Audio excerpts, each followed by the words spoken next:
karya aku.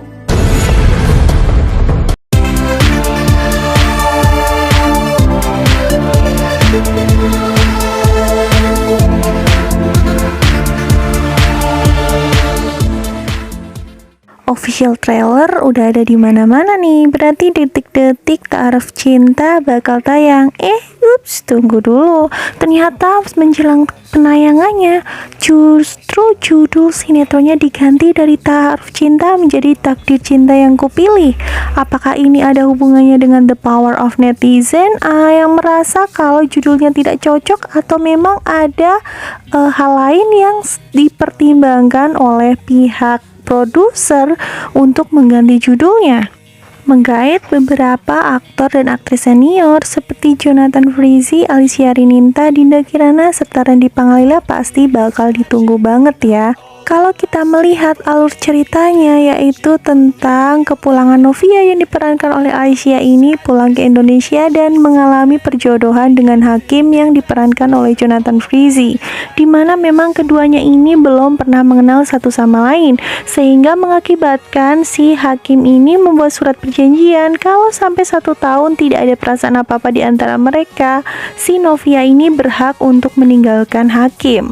Lalu kalau kita bisa lihat alur cerita dari sinetron Indonesia itu biasanya adalah di awal mereka dipertemukan tanpa ada rasa, dan pada akhirnya lama-lama mereka akan memiliki perasaan satu sama lain dan baru muncul konflik-konflik baru.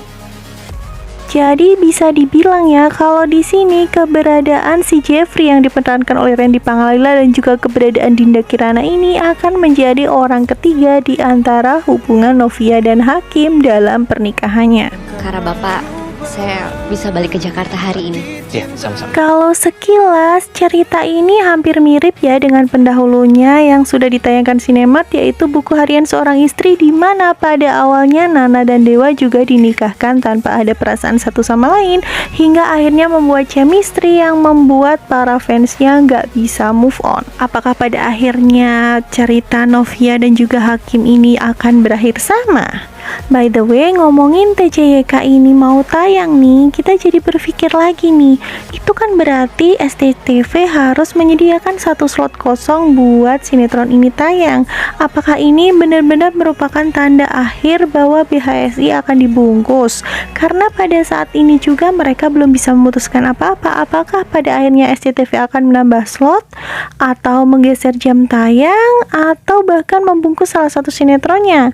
Atau mungkin apakah BHSI ini akan kembali ke penayangan awalnya ketika Loro Ati selesai, karena Loro Ati itu merupakan sebuah web series aja. Masih menjadi teka-teki sih sebenarnya, tapi sepertinya Takdir Cinta Yang Kupilih bisa menjadi salah satu alternatif sinetron baru dari Sinemat yang harusnya kalian tunggu. So, apakah kalian siap untuk menghadapi sebuah cerita baru dari era pertelevisian Indonesia? Jangan sampai kelewatan untuk terus ikuti alur ceritanya, karena Mimin akan bahas di episode-episode selanjutnya. Bye-bye!